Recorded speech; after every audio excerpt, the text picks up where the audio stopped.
Welcome to a World of Good podcast. I'm Nate Tatman. And I'm Andrew Gale. And we are two friends who love Jesus, care about the church, and travel the world to share stories of people who do the same. Our conversations happen in all kinds of places. Like a coffee shop and an airport terminal. Or even the back of a crowded taxi. But no matter where we go, from Argentina to Zimbabwe, we capture stories of the good God is doing around the world. And we hope those stories will do you a world of good.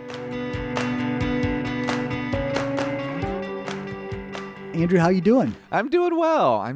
It's actually, I said that really high. Did you see how high that was? I have friends who tell me that the higher I respond with "I'm doing well," the worse that I'm doing. Like it's an indication of how poorly I'm doing. I am doing well. I am very tired. I should say that.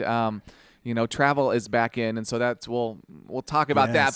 But no, I'm doing well. I'm doing well. Grateful to be back here, wrapping up season 3. I cannot believe that we get to do that. That's so fun. We get to wrap up an awesome season together. I wonder how long the average podcast lasts. You know, they say the business, a new business, if it is open for 5 years, then it's fairly successful, but I haven't done any research to know how long the average podcast lasts. But we've made it to season 3, which is roughly 33 episodes, I believe, 11 episodes per season. About 33 episodes. It's only been a year. Yes. I mean, we've done 3 seasons. That we started in February. It's been just a little over a year, like about 15 months, and in that time, already I think I looked, it was like over 5,700 listens to our podcast. So tons of people are engaging and listening. Yeah. And so it's really fun, really excited that people are finding the podcast and hopefully finding the stories encouraging, helpful, and thought starters, in terms of what we're called to as Christians and the way we interact in the world. Absolutely. For those of you that don't know,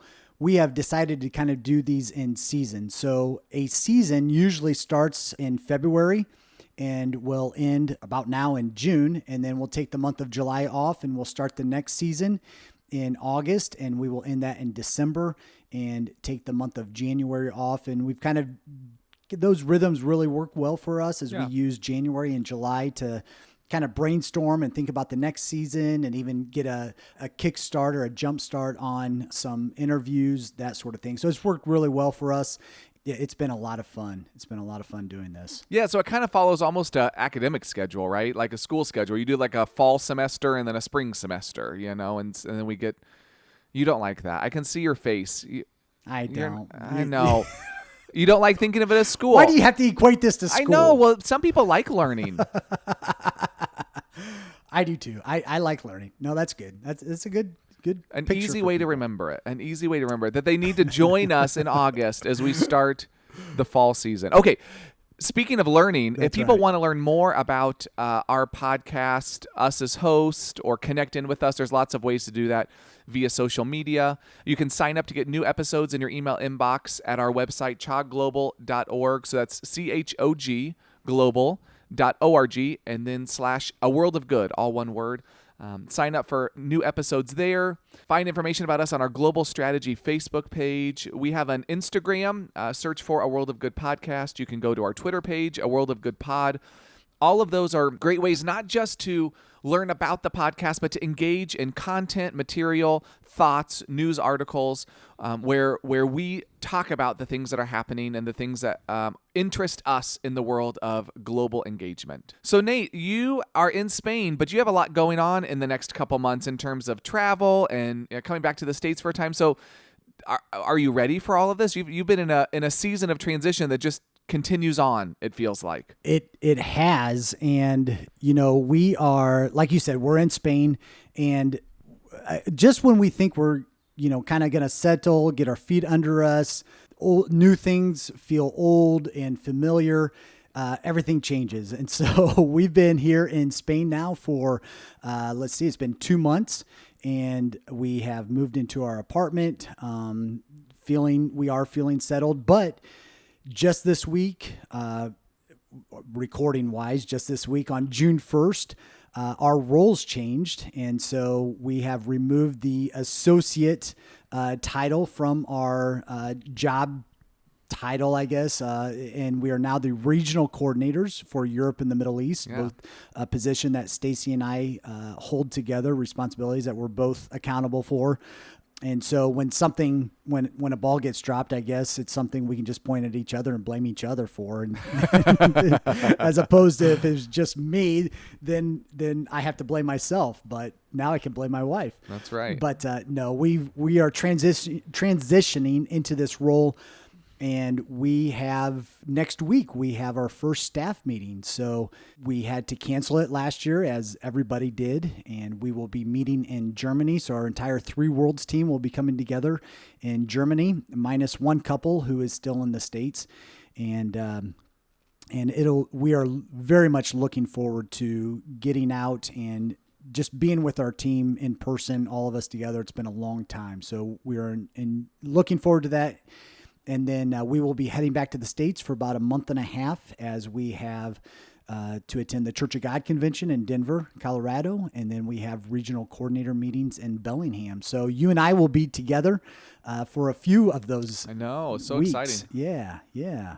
So as we've talked about, travel is opening, and you actually got to leave the continent. I did. Well, yeah. First time in a long time, right? That's right. Yeah. I had not left the country in travel in over a year. So I think I'm trying to think. I think the trip before that would have been January 2020 when I was in Costa Rica. And then I did travel again in February, but it was in February 2020, but it was to the West Coast. And so, yeah, from January 2020 until last week when I was in Honduras, I had been stateside, which is a long time for someone who works in global ministry. That's a long time not to be outside the United States. But it was such a wonderful, I've said that it was just a great return to global travel for me, to go to a place where it's Spanish speaking, which I love. It's a place that I know some of the leadership there. So it was going back to see friends, going to see an entrepreneurial school that's happening there in Honduras. It's doing some just incredible work. Visiting with Sarah and Deborah Honeycutt, who are missionaries in Roatan that have a school. Got to spend time there. It was just a really fun experience. And I'm excited in the fall, we'll get to share the interview that I did with Donnie Allen as he kind of talks about both the experience of being a pastor and a pastor in a cross-cultural setting, which is really unique, a unique cross-cultural setting, but then also just talking about immigration and what that looks like, from that side of the world. And so excited for that interview. And then, like I said, I was with Sarah Honeycutt and Deborah. And Sarah, we just interviewed this past season. And while I was at the school, I got some audio so you can hear what it sounds like to be in the school where Sarah and Deborah teach.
So I got to be in the school with the kids. I spent an entire day helping kids with schoolwork.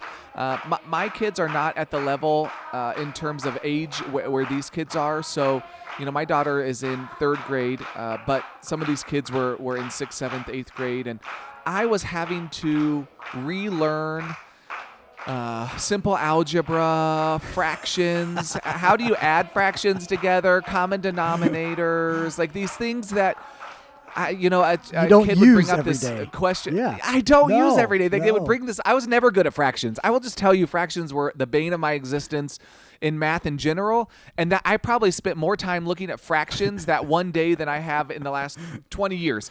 But I was like, they would bring me their work, and I would say, I need to look at this. You're going to have to give me a little bit of time to do my own research, and then I'll come back, and I'll try to help you figure out how to do it. Great. So it was a lot of fun. being there. It was a lot of fun connecting in with folks, hearing stories of kids, and really sad at times as well to hear stories of COVID and what that's looked like outside of the United States. It was a really sobering experience as well. But, one of the things that's been challenging is coming back with I used to be really in shape in terms of travel, right? I'm not in shape, but I was in shape in terms of I knew how to prepare my body, my mind for going to another country, for the early morning flights, for the late evening conversations, and how to bounce back from that. That did not happen this time. I am out of travel shape. I need to do some travel calisthenics or something because I am just exhausted. It really took it out of me. Keith here in our office called it travel lag, and I think that's exactly. It's not just jet lag. It's not like I'm time zones. It's like travel lag. I just am exhausted. Yeah, there's going to be some new terminology coming out of this this season in which a lot of people are anxious and ready to travel and are not in travel shape, as you said. I think one of the things that is important for those of you who maybe you haven't been with us since season 1. One of the reasons why Andrew and I are so excited about traveling again is that was the whole premise of this podcast, was to be able to travel. Exactly. And as we are traveling, we are interviewing, we are hearing stories, listening to, all these people with all these different experiences, living in different countries. And we started off this podcast in February of 2020, and within about a month, things got shot down. And so we are excited to once again have the opportunity to interview people face to face in their culture, in their context, in their countries, instead of over Zoom on a screen. So I think that's what I loved about being with Pastor Donnie is that I got to sit in his office across the table from him and have a conversation. Like it wasn't, and not that Zoom isn't good for that, it is, but there's something about being in space with someone. Absolutely. And so that was just so refreshing. It was so refreshing and exciting. And again, I'm excited to be able to share some of that with our listeners in future seasons. So I had mentioned we are going to be in Denver, Colorado for the Church of God convention. And one of the exciting new opportunities that Andrew, you and I have is to be able to do a podcast episode live during the convention. How cool is that? It'll be so fun. Yeah. So on January 26th at 9 a.m. Mountain Time, so 10 a.m. Central Time. That's right. Yeah, 10 a.m. Central Time, 11 a.m. Eastern Time. Boy, it'll be... I'm not going to even guess at what time it is. It'll be earlier than 9 a.m. on the Pacific time. However further back Pacific is from Mount. Is it 1 hour? Okay. All right. I think it's just 1. I'm just not familiar with that part of the country. But anyway, we're going to be doing our live podcast episode, and you can join us on Facebook Live from the Global Strategy Facebook page.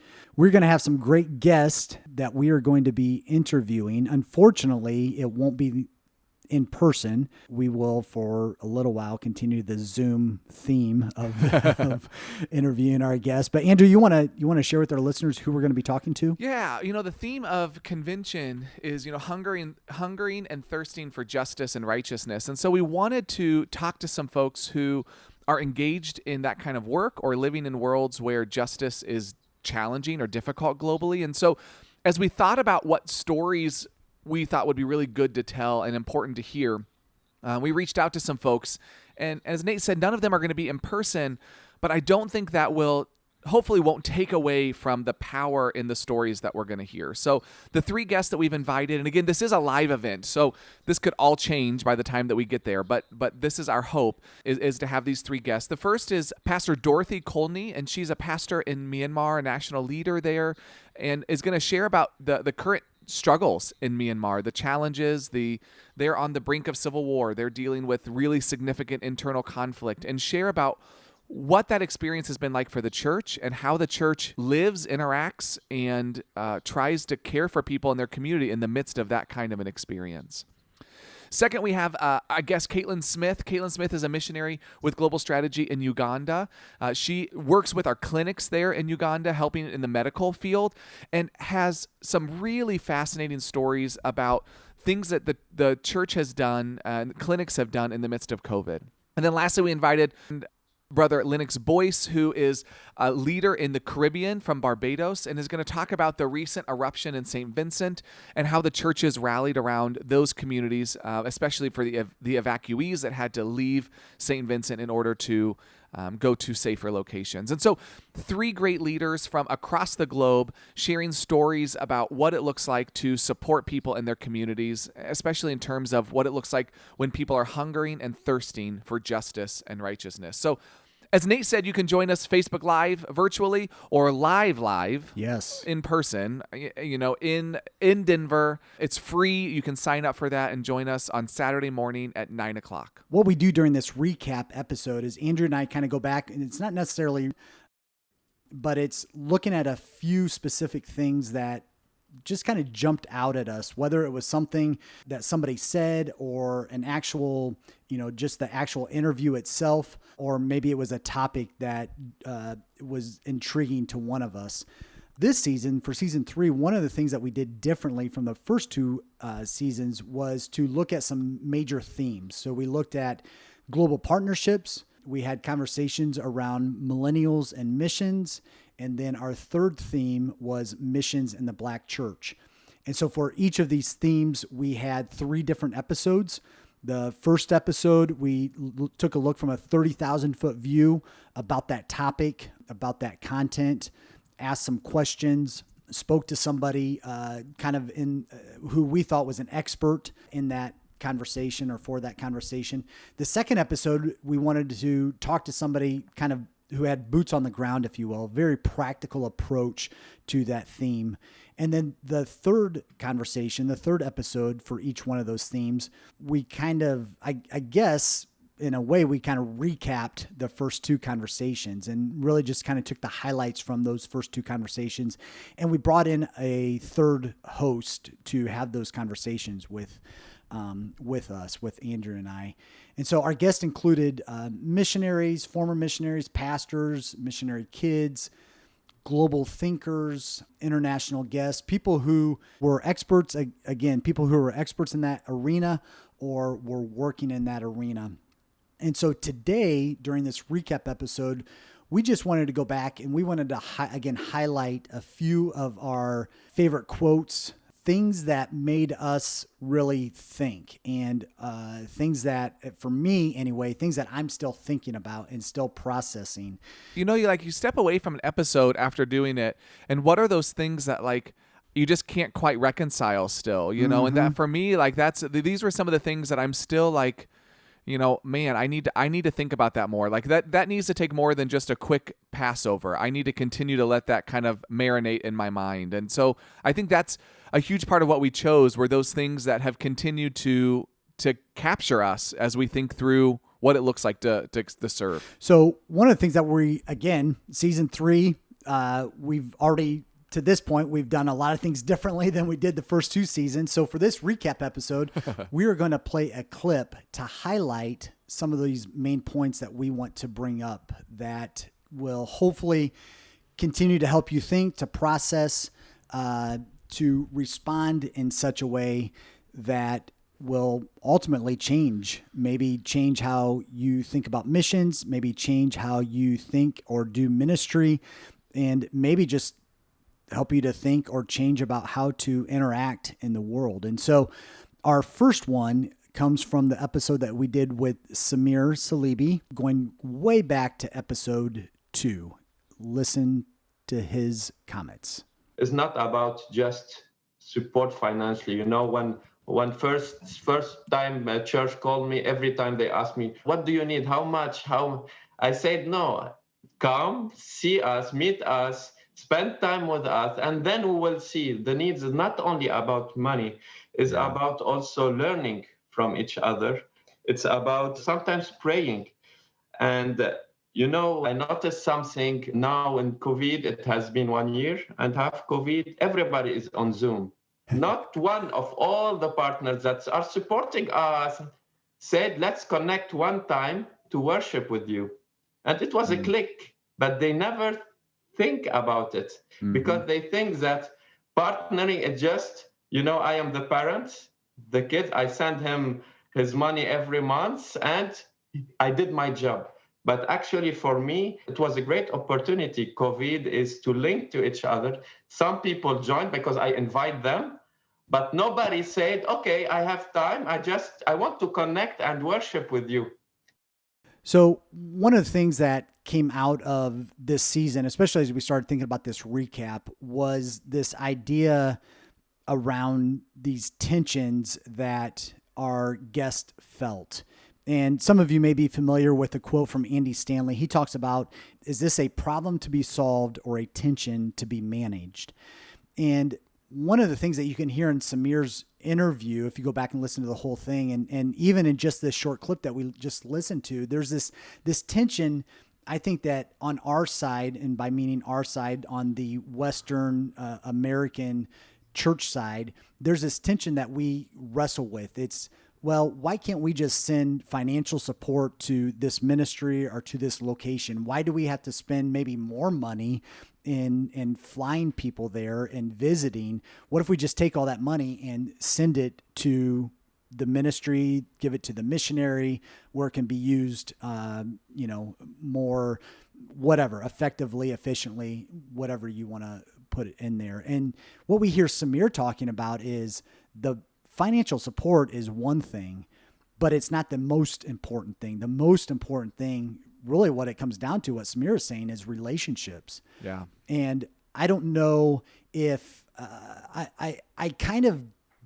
I could guess at it. I could somewhat relate to it when I was a missions pastor, but being on this side now as a missionary, as a regional coordinator, working and walking alongside some of these pastors, it has become even more evident to me, for lack of a better term, the loneliness of doing ministry here in Europe and the Middle East. It's very, very lonely. When you're talking about one being part of that 3 to 4% of evangelical Protestant Christians in some of these cities filled with millions of people, it can be very lonely. And so I'm beginning to understand why relationship matters when it comes to those, who are usually receiving funds from the U.S., but along with those funds, they're asking for something more than just a financial support. Yeah. Do you think that the tension on the other side, though, couldn't it very easily become the place where people want to give all the relational support but don't want to have any kind of a financial commitment? Is there a balance there of finding both of those together? I mean, it would be really easy, I would imagine, for someone like Samir who lives in Paris, people wanting to come and visit because it's Paris. Who doesn't want to go and visit Paris? Exactly.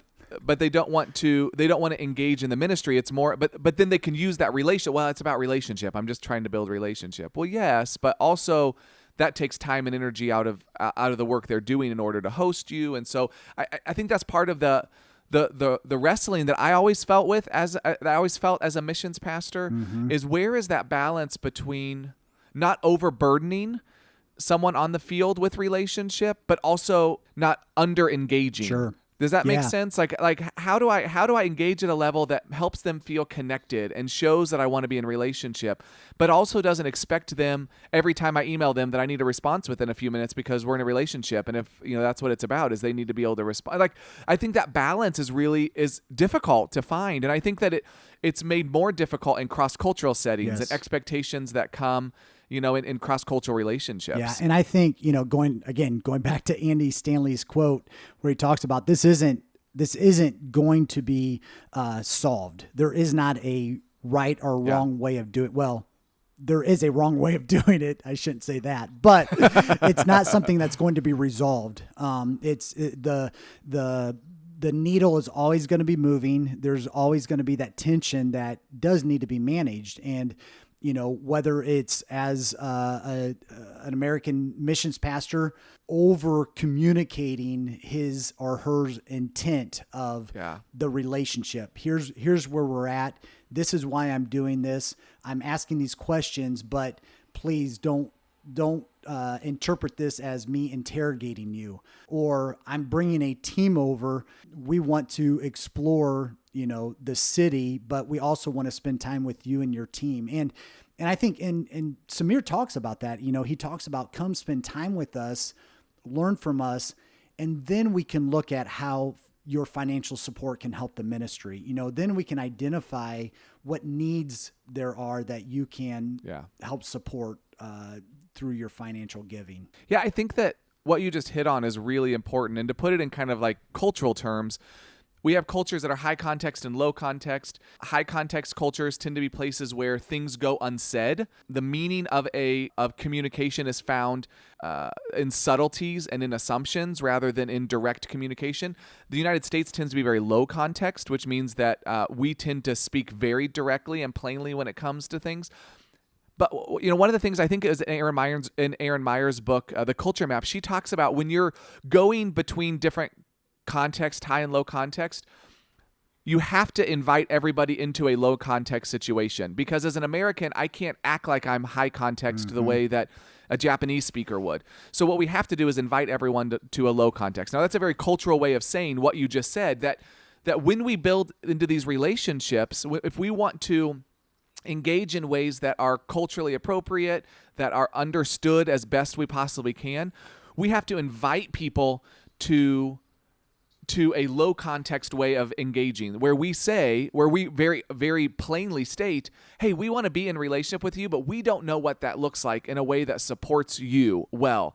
So we want to do that well. And so sometimes we may overstep, or sometimes we may come across as being, too distant, but we want to figure that out together. So we're going, it's almost being apologetic, right? I'm so sorry. As an American, we're so direct. So I want to let you know that I'm going to be, that I want to try to engage in a way that's healthy for you. So feel free to honestly share, how my communication comes across to you. And I think that just laying that out, starting at a place of humility and apology, gives the opportunity then to build a foundation that is a real relationship, that is a cross-cultural relationship. But if we go in with all of our assumptions or try to read into situations, that's I think one of the worst things we can do is try to read into a situation in a cross-cultural setting. Yep. We have to just be humble and willing to say, hey, I'm not sure how this is coming across to you, so I just want to ask, how does my communication come across? Or how do I support you in a relationship sort of a way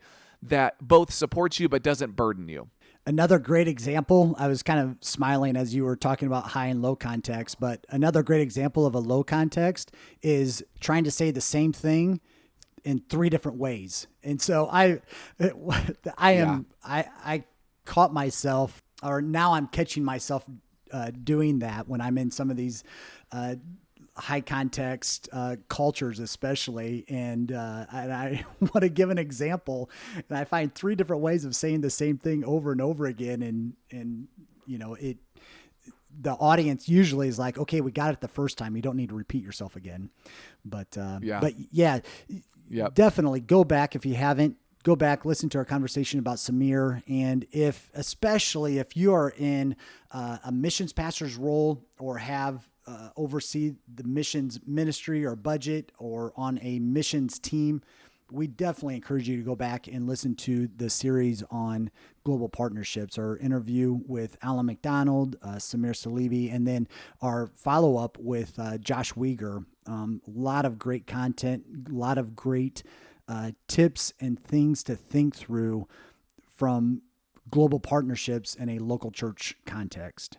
Another conversation that to me has continued to kind of ping around in the back of my head since our conversations were the conversations with Sarah Honeycutt and Allie Hawkins, and the way that they talked about the good and bad that comes with the kind of work that we do in terms of missions, but really with everything. And so this first clip is from Allie Hawkins as she kind of sets the stage for this by talking about the fact that millennials are okay grappling with the dark side of missions and capitalism and other things like that. So here's that clip. We're more informed about the dark side of, I love capitalism. It has raised millions and millions and millions of people out of poverty.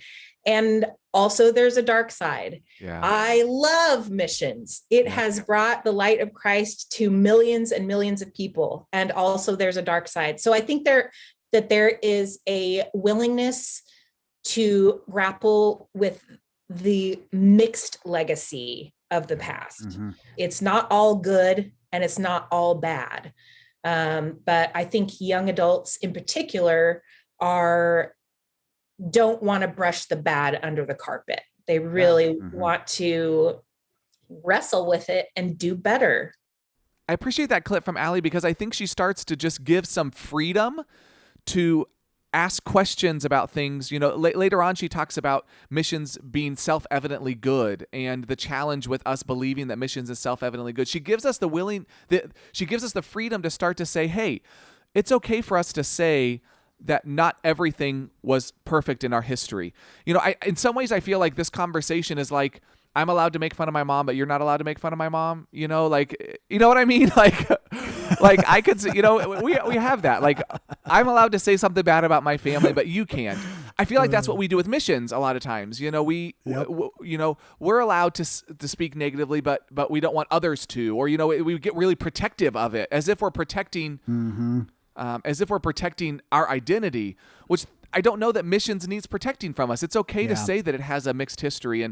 And so it was interesting to hear Allie say that, you know, that we need to express that. And then, you know, in the interview with Sarah, for her to actually bring that up. And so here's just a really short clip of Sarah kind of bringing those two ideas together. But I did have some barriers to that. And I still think about them quite a lot. I'm very aware that Christianity and education have both been tools for good, but also for bad things. And that colonialism is real, and we are still definitely seeing the effects of that, and that education and colonization of the mind, those are real things. And so I have thought about that a lot, still think about it, and don't ever want to stay here if it's because it's about me and if it's not helpful anymore. And so in that clip, Sarah expresses both the fact that Christianity and education, they've been used as tools of good. They have. Education is one of the things that allows people to get out of situations, out of poverty, out of challenges that they're in. But it's also been used to colonize people in ways that have been really negative. And so being willing to hold those things in tension and say that we can be very much for education, you know, in a setting, but we can also be concerned about how that education is done because we know the history of how it's been done in the past. Yeah, you know, when we had our arm wrestling match over which clips were going to be played, you won and got to play these clips. Virtual arm wrestling may be the only way I'm going to win. So,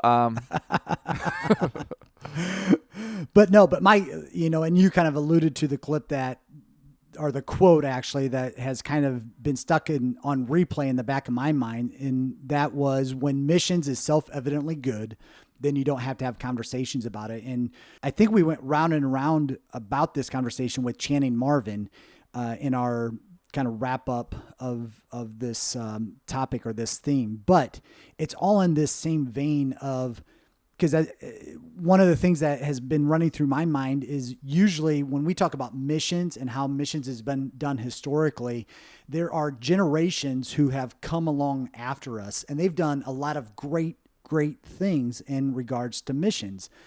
However, there have been a lot of bad things that have been done in missions. And so when our generation, my generation, Gen X, your generation, the millennials, when we talk about the bad stuff, usually it's from our predecessors. Usually we're bringing up the negative, the bad stuff that the generation prior or a couple of generations prior to us created, that culture, that custom. And so there's that tension there.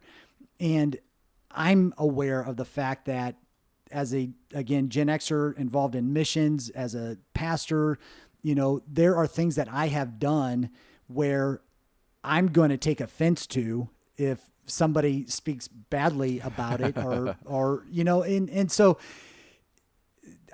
that quote from Allie, it was just, it was kind of a punch in the gut for me in terms of, it really made me stop to think, what is it that I believe is good about missions, and don't think we need to bring it up again or talk about it. Yeah. But other people need to talk about it. And so that it has just been, like I said, it's kind of been a punch in the gut in a good way to help me stop and think and process. And then, not just looking back at what I've done, but then moving forward in regards to what are we doing or what will we be doing in regards to missions. But I think that's a big piece of having a growth mindset. That's a part of believing that there is always something else that we could be learning or a better way to do it. And I think that that's a part of what we should be as people. We have to be cautious to be, to not be anachronistic, where we look back on the past and always expect that they should have been doing things the way that we are today, as if they have all the information. They don't have the same information in the past that we do today to make the decision. So they're making decisions as best they can with the information that they have. And we have to give ourselves that same kind of grace. We're making decisions as best we can with the information that we have. At the same time, we have to be okay being willing to be challenged, because that's the way that we grow. Allie talked about doubt and the importance that doubt plays as well in our faith development. And I think that's a big piece, is that we have to be willing to question and doubt, because that's what leads us to growth. It's that questioning and doubting that leads us to a place where we say, we could do this better, or we could do this in a way that doesn't cause damage in these ways, or we see these things happening and we can do that in a way that is holistic. And so how do we move towards that? And I think we have to have that growth mindset to do that. And we have to be willing to ask those questions and to not be offended when people ask us those questions. Yeah. I hope you don't get offended by me calling you Dr. Andrew, but the reason why I'm calling you Dr. Andrew is because you use some word that I don't know what it means. And so I'm going to be a learner, and just for all of our audience members who have never heard of that word, what was that word again? Acrostinistic? Anachronism. So it means that it's a part of us. Yeah, it's a part of a specific time. This came up when I came into global strategy. I was very excited. My role was to come and help with projects, to think about international development. How do we do international development well? And I was having a conversation with a good friend, a professor of mine, and just made the comment that, I'm excited to go in and help global strategy, Church of God, this movement that I'm a part of, that I love, do international development well, because, historically we haven't always done it really well. And there are great, best practices that we should have in place. And my professor used that exact term. You have to be careful, because international development is a fairly new subset of learning and a new subset of the way that we engage in the world. And so trying to expect best practices that we use today to have been used 40 years ago isn't fair.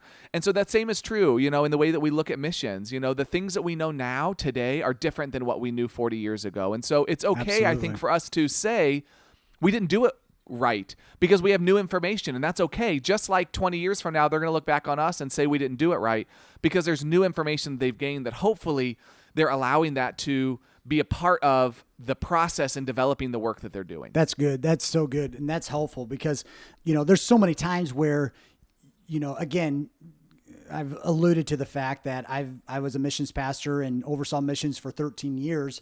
And there's things that, looking back over those last 13 years, that I wouldn't have done now. But at that time, I made the best decision that I knew to make. I did things in the best way that I knew, with the tools that I had, the people that were around me. And so, it's just very helpful to hear how you explain it that way. Now, we have to not allow that to lead us to apathy, where we say, oh, well, this is as good as I can do. This is the information, because that can lead us to not pushing forward. That's where we have to have that growth mindset. It has to be a mindset of consistently asking questions, challenging, doubting, because that's what helps us move forward out of that apathy. But absolutely, we have to also give ourselves grace. There has to be grace in that too. Absolutely. And, again, selfishly speaking, this is one of the reasons why we wanted to do this podcast, is because we wanted to learn from others. We wanted to talk to others outside of our culture and our context. And as learners, I think you and I would both call ourselves lifelong learners. This has been a great way to do that. So our third and final theme, if you will, missions in the Black church. One of the guests that we interviewed and fairly recently was Stephen and Peggy Beverly. And Stephen, for lack of a better term, had, I think for both Andrew and I, it was a mic drop moment. Listen to Stephen's quote. I think about where we are in terms of the number of African-American missionaries serving. And I feel like it's due to a failure of imagination. Wow. That we need to start thinking outside the box, start crossing some aisles, and doing some exposure of what missions and what missions opportunities are available, and helping people think creatively about a life serving as a missionary. Mm-hmm. It's not that hard. It's not. And I think it just requires some imagination. And I think we are in the church, not just the Church of God, but all groups. We are where we are because of failure of imagination. And I think if we can expand our imaginations, we can do a better job of it. So, Andrew, when we heard Stephen say that in regards to the number of African Americans, I feel like it's due to a failure of imagination, everybody can hear you saying, wow. I think just in that moment, you know, what I was thinking, you verbalized. Yeah. Why did you say wow? Why was that quote or that thought? Why did it offer that response from you? I think that, you know, the reason it was such a challenging idea is because I want to think of myself as somebody who does imagine and dream and think about, you know, the ways that we connect with people that, especially our Black churches, and how we engage them in global missions. Mm-hmm. But everything we were hearing, you know, from Barbara Jones, from the Beverleys, and then in our conversation with Keith, challenges that we're not doing it.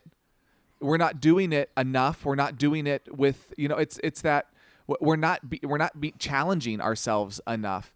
And the fact that it would start not with action, but imagining what a future would look like, that it actually starts with believing that there's a future that looks different than the way things currently are. To me, I thought, man, what does that look like? You know, where have I thought to myself, man, this is going to be a long journey.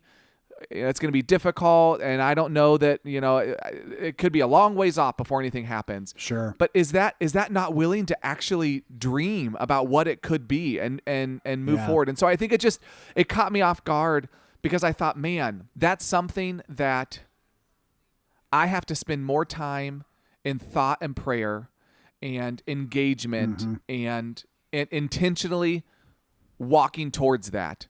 And if I don't, then it's not because it's not possible. It's because I don't actually believe that we can do it. And that's on me. Yeah. And I think, you know, as we had these conversations, as we asked these questions, as we listened and heard the answers, I think one of the things that came out of this that's very, very evident is that there has to be a new paradigm. There has to be some new systems in place, new structure, if you will, in regards to helping our Black and brown brothers and sisters to be sent out as missionaries. It's not going to happen in our current context. It's not going to happen in our current structures and systems.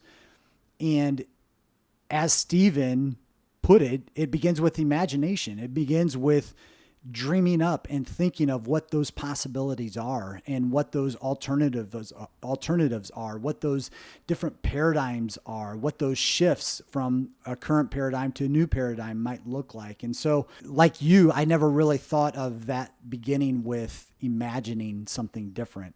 You know, like you said, you often begin thinking through what we know, what's familiar to us, but oftentimes that's going to lead us right back to where we are now, or just making subtle shifts and subtle changes, which is not going to get the job done. Yeah, I agree. I think that all three of these series have been really challenging for me and have brought up really fascinating thoughts and conversations. But This third one especially, I think, is one that's going to stick with me in future months and years of what do we do? How do we engage globally with our brothers and sisters of all different race, ethnic, cultural backgrounds in a way that supports the church and truly sees the kingdom of God come on earth as it is in heaven. Amen. So, Andrew, as we wrap up season 3, are there any final thoughts, final words? I guess you just gave a few. I'm really excited for our live podcast together in Denver. I think that'll be really fun. And that will be available through our podcast listening platforms as well after it. I mean, it won't be live, but we will have a copy of that later. And then I'm excited for next season. When we started this, Nate, I wasn't sure what was going to happen with it. I thought it was a fun adventure, but every conversation we have brings something challenging and new. These experiences for me have been really powerful and exciting, and I just can't wait to see what God's going to do in this next season in conversations related to all kinds of different aspects of global engagement and hearing from our brothers and sisters around the world. I agree. Looking back to these guests in conversation, they have been stretching and challenging, convicting, as I think I've shared a few times, especially with our third series. Looking ahead, we've got some ideas as usual. We really don't know how the next season is going to play out, as we usually take the month of July to kind of think through what we want the next season to look like. So what it looks like is just as much as a surprise to us as it is to you. But we do have some things planned, and we are really excited about, again, season 4 and bringing these stories, bringing people who live and work in other cultures and other contexts, bringing them to you so that you can also be impacted and affected in ways that Andrew and I have been as well. So thank you for listening to season 3. Again, as a recap episode, if this is the first time you've listened to this podcast, we highly encourage you to go back and listen to season 3 in order. And then you can continue going backwards and listening to season 1 and season 2 as well.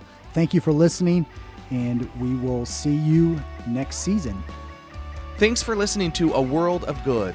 A World of Good is a podcast production of Global Strategy and Church of God Ministries. Our theme song is Colorado by Leo Flores. If you want to join the conversation, visit us at Twitter at A World of Good Pod, on Instagram, A World of Good Podcast, or visit our website, chogglobal.org/A World of Good. And join us next time as we share more stories of good from around the world.